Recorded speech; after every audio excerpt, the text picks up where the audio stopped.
Hey everybody, this is Kent from 214 Alpha. I wanted to give you a guided tour of our software platform. It's a mobile app that enables a community, an exclusive community, to launch and sustain their own economies, their own governance. It's to keep their money and their affairs local. And the transactions that happen on the platform are their business. It's up to them what happens on their platform, and I'll give a couple of examples of what that might look like during the presentation. But an exclusive community might be an eco-village. It might be a co-housing arrangement. It might be an intentional community. It might be a religious community. It might be people who are aligned regarding ideology or certain values. Let me use an example. Vegans might actually have such a significant conviction about the rights, how well animals are treated, and the broader contribution to environmentalism that they might only want to engage in commerce with other people who share their values, right? So that's a good example. So with that, I would like to take you on a quick tour of our software, like I said.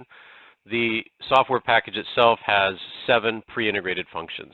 The first one is digital identity. That's how you actually create your own, identity on the platform. And with that is identity verification. So what we've got here in the demonstration is on the far left is an administrative interface. It's, the roles and responsibilities of an administrator logging into the platform. And then on the 2 screens on the right are the user accounts, right? So what the administrator is doing is logging in, and part of the solution is authentication, obviously, and then tied into that is identity verification. For the purposes of the demonstration, we provide a very simple example, but this gets a lot more elaborate as each community's needs might dictate. Our solution is a white label application. Where you see 214 Alpha would be where the name of your community would go. You can see here in the middle screen, Kent at 214 Alpha is now logging into the mobile application. And what Kent's going to do is apply to be a member of that community. Again, this is an exclusive community. And so, Kent's going to say, I would like to be a member. And this is an example of how we customize the solution based on the needs of the community. In this case, it's very simple. Hi, I'm Kent. I'm the CEO of 214 Alpha. I'd like to be a member of the community. But we can add elaborations to this to make sure that there's no fake accounts. There's nobody infiltrating the community from the outside. No trolls, no fake accounts, no people disingenuously representing themselves so they can come in and cause trouble.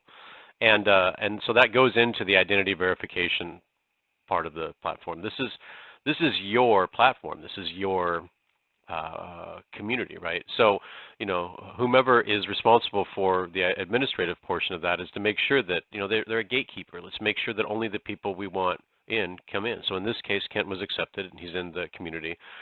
So he enters the app, and right off the bat, he is dropped right into chat, which I'm going to actually demonstrate in a moment. But it shows that it lists all the members of the community because, why force people to manually add people to the address book, right? These are all the members of the community. It's an exclusive community. We're not providing a Facebook for vegans, right? This is exclusive to that community, and it might actually be fairly tight-knit. Usually is, right?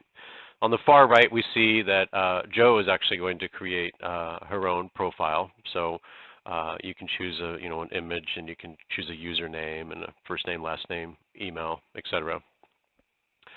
And what she will do is apply to be a member of the community as well, just like you saw in the last example. So again, this is a simple example of identity verification, and again, we can elaborate upon that as needed by the community.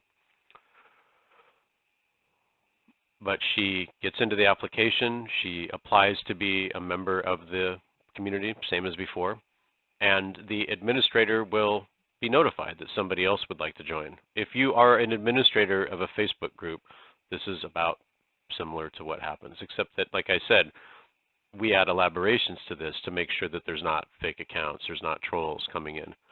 So the administrator reviews it, says, sure, now Joe's a member of the community. she goes into the application and she sees the list of contacts, minus herself, because what's the point, right? Why would she see her own profile in there? So from here, actually, this is where we start to demonstrate the second of the 7 pre-integrated functions, communication, the ability for 2 or more people to engage in communication. And this is not a social platform. This is actually a commerce platform. The basis of this solution is one which enables a community to maintain their own microeconomy, right? So in this case, Kent's opening up a chat with Borjan. Borjan says hi, that sort of thing. What we would add is an elaboration to this interface. In the next section, you're going to see our marketplace, but there would be a way of adding your listing. So let's say that Kent would like to ask, Borjan, can you help me work on my car? Or can you help me get childcare? And what they might actually chat back and forth, get to know each other. Maybe they like each other. And so, or to use this example here, there's a group chat. And so let's say that these are the people of the community that are parents, and what they're looking for are ride shares to school, right? And so somebody says, can somebody give me a ride to another part of town? And they say, sure, and they take it to a private chat. They get to know each other. They review the reputation of the other, which I'll talk about in a little bit. And then maybe they put a link to their listing in the marketplace, and then they make an agreement, and off they go. So that's basically how the communication portion of it would work, does work. And like I said, what you'll see in the next section is the marketplace. What we would do for our customers is to integrate this consistent with their values. And again, this is a commerce solution, the ability to buy, sell, trade, barter, auction, engage in complex agreements like subscription or payment plan. There's actually a lot of really great stuff in there. So in this case, in the middle screen, the user account for Kent is going to create a new listing, flowers. Kent wants to sell flowers, right? So he says he's got some beautiful flowers. He's going to add a description and add a price. And in the last section, I just gave an example of Kent and Borjan engaging in chat. And this would be linked within that chat. So let's say again, Kent and Borjan are chatting. They're getting to know each other. Maybe they like each other, and so they, they review the profile of each person, see what their reputation is. Say, okay, I'd like to maybe buy your flowers.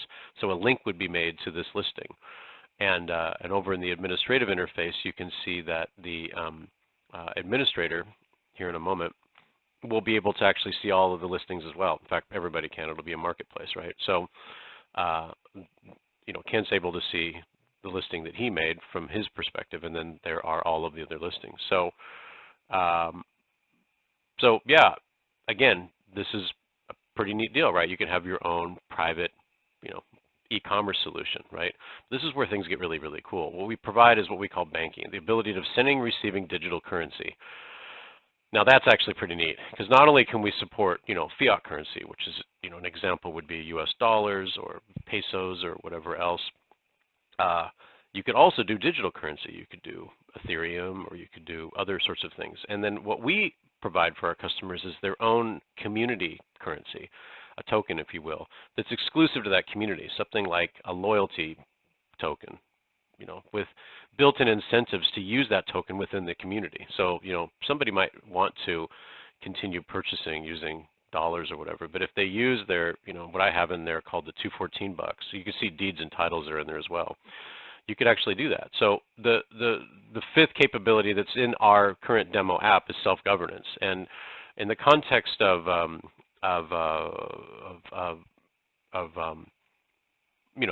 community self-governance, the model that we took was actually to really simplify. I mean, our feeling on this is that people aren't really going to want a software version of the European Union, right? I mean, what they need is something that looks a little bit more like corporate governance, which is to say roles and responsibilities, access and permissions, and policies and procedures.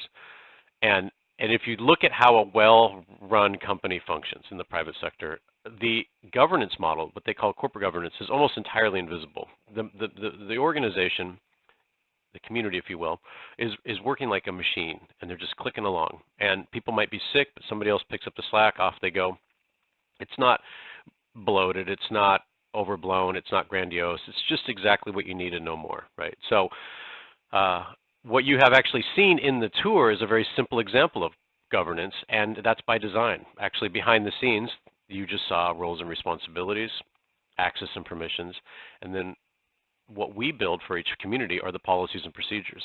So, for instance, let's say that somebody is facilitating commerce within the platform. They're the ones that are reviewing the listings to make sure somebody doesn't do something that's, if there's a vegan community, make sure somebody doesn't put a listing in there that violates the values of the community.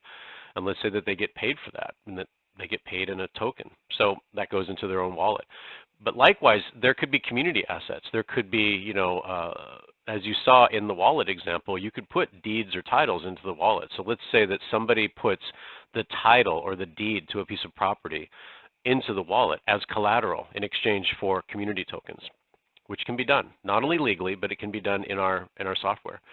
So that property is leveraged as collateral to help fund the growth of the community. And that would be defined within agreements, contracts, if you will, on the private blockchain that we provide, because it is a blockchain solution. But our customers don't really need to know that. I mean, it is sitting behind the scenes. The agreements are stored on an immutable, easily audited blockchain, which is a distributed ledger. And the reason we chose this is that it resists fraud. The benefit of blockchain is that it facilitates high trust between strangers. So, these are the things that we do when we build these things we customize for our customers. What they get is a version of a mobile app that has the name of their community, their colors, their icons, and they distribute it from the Apple iTunes Store, and they distribute it from the Google Play Store.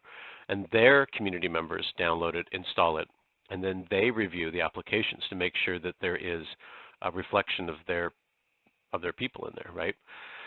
And then working with them, we build what's basically workflow, responsibilities, roles, accesses, permissions, policies, and procedures. We build into the solution the ability for them to maintain their own microeconomy, to keep their money and their affairs local. A couple of other things that I would like to add. What's not demonstrated in the demo right now, but will be in the product, is 2 additional features. One of them is reputation. Reputation is the ability to build social clout, right? And if you are accustomed to seeing a 5-star review on Yelp, you're probably aware of a reputation, but we go a lot further than that. First off, we added dimensions of reputation that actually pay people for their contributions to the health and well-being of the community. And I can actually give a really specific example. One of the dimensions is if somebody in the community can innovate a way to reduce the rates of conflict, we pay them for that. We pay them for that creativity. And a really tangible example is that, let's say somebody is skilled in the arts of mediation or restorative justice, for instance. What we would be able to see is that their contributions to the community, which has resulted in a reduction of conflict, is something that has actually helped the community. So we pay them in tokens, in community tokens. So in effect, simply by being a peacemaker, they're paid in a currency they can spend within the economy, which I would say augments the traditional commerce model in a big way. Another dimension that we do is if somebody can innovate ways to elevate the reputation of others, we likewise compensate them for that. And from our perspective, they're basically helping us optimize our system. But that adds a couple of really cool dimensions. And so a community, in engaging with our customers, we can fine-tune, again, the workflow, the governance model, et cetera, to make sure that the gamification of a self-built community reflects the values of that community. It might be that they really favor peacemaking, that sort of thing, right? Another functionality that's not in the demonstration right now is arbitration. Arbitration is the built-in ability to handle disputes, because disputes happen. That's just how things are. There's nothing to be afraid of. It happens in all human endeavors. You're going to have disagreements. Let's say that, Nikki said that he would pick up the kids from school and he's consistently late. He didn't satisfy the terms of the relationship, and so there's some arbitration that goes on. You can begin to see, though, that there might be built-in incentives for each party to try and bring this to a peaceable conclusion early. But it's built into the platform. It uses common law precedent, which actually leverages legal tradition going back to the Roman era. So it's admissible in every court on earth. So you could handle these disputes internal to the platform without having to ever go to court. But if they decided they needed to, it would still be admissible in every jurisdiction. So anyway, that's it. 7 pre-integrated features. We put them all into a single package, and we do that because it's easy to use. People don't want to maintain that stuff themselves. They want to be able to launch and sustain their own community. And we handle all that stuff on the back end. One additional consideration is that this is a commerce platform, and it requires a transaction fee. But let me put that into context. If let's say there's 250 people in your community, and you're using Amazon Marketplace, so 250 people, Amazon Marketplace, 3 transactions a month per person, about $25 a transaction. Okay, so just use that as an example. If you're using Amazon Marketplace and you're paying with Visa, your community is paying over $41,000 in annual fees to Visa and Amazon, and that's called fiscal leakage. That's money that leaves your community and never comes back. So what we do is we keep it all internal. We cut out the middleman, and in so doing, we save our customers so much money. We make them money, right? It increases profits because we keep all that internal to the community, and that necessitates transaction fees, which we split with our customer. So not only is the community saving money, they're actually making money. The platform itself becomes a profit center because they are now earning transaction-based revenue because they are running their own commerce platform, right? Our cut of that transaction fee actually pays for the what we call customer services, which are basically business analysts to work with our customer to diversify their economy. We help them grow their commerce offering because it's in our best interest as well for them to enhance and grow their commerce platform. So you can see that this is a turnkey solution for launching and sustaining your own economy and your own governance. You get to keep your money and your affairs local using a mobile application that has 7 pre-integrated features into a single interface. You've seen the demonstration. We have the platform. What we do is we work with the customer, find out what their needs are, get the software into their hands, and have an opportunity for them to play with it and really get the creative juices going. And then we engage them in our development process to customize a solution for their needs. And the return on investment is pretty good, and it's quick. So anyway, with that, I'm going to end the video. I hope you all have a good day, and appreciate your time. Cheers.